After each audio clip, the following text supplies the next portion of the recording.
ढूंढ रही थी और कितनी फिक्र कर रही थी तुम्हारी। तो चिंग चिंग अपने मन में सोचती है कि ये फीमेल लीड की मॉम तो कितनी ज्यादा एक्टिंग बाज है, ये फीमेल लीड की बिल्कुल फिक्र नहीं करती है और इसने उसे पैसे भी नहीं दी थी, जिसकी वजह से ही तो इस फीमेल लीड को हान से पैसे लेने पड़े और फिर लास्ट में उसकी मौत हो गई। सारी जड़ इसकी मॉम थी। अब यहाँ पर ये चिंग चिंग की मॉम कहने लगती है कि तुम इस बड़े से घर में रहती हो ना, हमें भी अंदर लेके चलो। चिंग चिंग सोचती है कि मैं इसे बॉस से मिलने नहीं दे सकती हूँ, नहीं तो फिर अगर बॉस गुस्सा हो गए तो मुझे पैसे कौन देगा। तो चिंग चिंग कहती है कि मॉम मैं यहाँ पे थोड़ी ना रहती हूँ, ये तो मेरी फ्रेंड का घर है और आप कह रही थी ना कि आप मुझे बहुत ही मिस कर रही थी, तो चलो हम लोग घर चलते हैं। ऐसा बोलकर उन्हें लेके जाने लगती है। तभी हानिया चिंग चिंग और उसकी मॉम को देखने के बाद कहने लगता है कि ये लड़की कैसे टाइप की है जिसे अपनी मॉम की तक नहीं पड़ी है।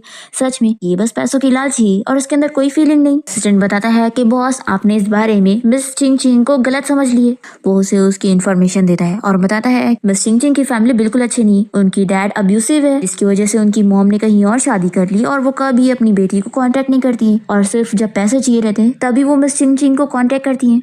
फिर हान ये जानने के बाद सोचता है कि वो कितनी बेचारी है। फिर ये उसे उसकी मॉम के घर का एड्रेस पता करने के लिए कहता है कि वो आखिर कहाँ पर गई है। फिर इसके बाद हम देखते हैं कि चिंग चिंग की मॉम यहाँ उसे अपने घर ले जाकर डिनर करवा रही होती है और उसे बहाने बहाने से पैसे मांगने लगती है कि उसके भाई के लिए पियानो खरीदना है। चिंग चिंग पूछती है कि कितने पैसे, तो उसकी मॉम बताती है कि 50,000। ये सुनकर वो कहती है कि इतने ज्यादा, तो इतने ज्यादा मैं नहीं देने वाली हूँ। तो उसके स्टेप फादर कहने लगते हैं कि देखा, ये किसी रिच मैन के साथ एक अच्छी लाइफ जी रही है पर अपने भाई के लिए इतना भी करने के लिए तैयार नहीं है। फिर चिंग चिंग की मॉम उसे कहने लगती है कि तुम तो ऐसे कह रही हो जैसे हम तुमसे पैसे मांग रहे, हम तो बस उधार ले रहे, हम तुम्हें वापस कर देंगे। ये सोचती है कि अगर इन लोगों ने इस असली फीमेल लीड को ये पैसे दे दिए होते तो उसे कभी मरना ही नहीं पड़ता। वो इन लोग को साफ कह देती है कि मेरे पास पैसे नहीं है और यहाँ से जाने लगती है। तो ये लोग इसे रोकते हैं और कह रहे हैं कि तुम आज यहाँ से बिना पैसे दिए नहीं जा सकती हो।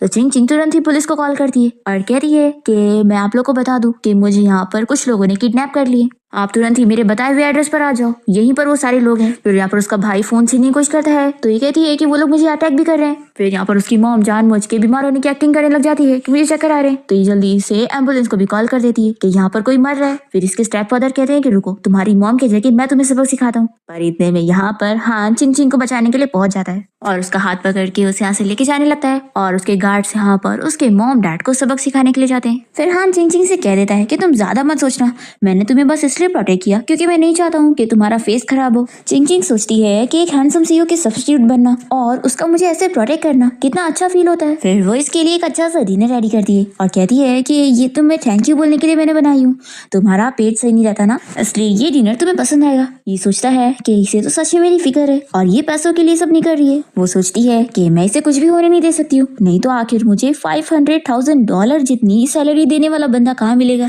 फिर ये से बता देती है कि मैंने तुम्हारा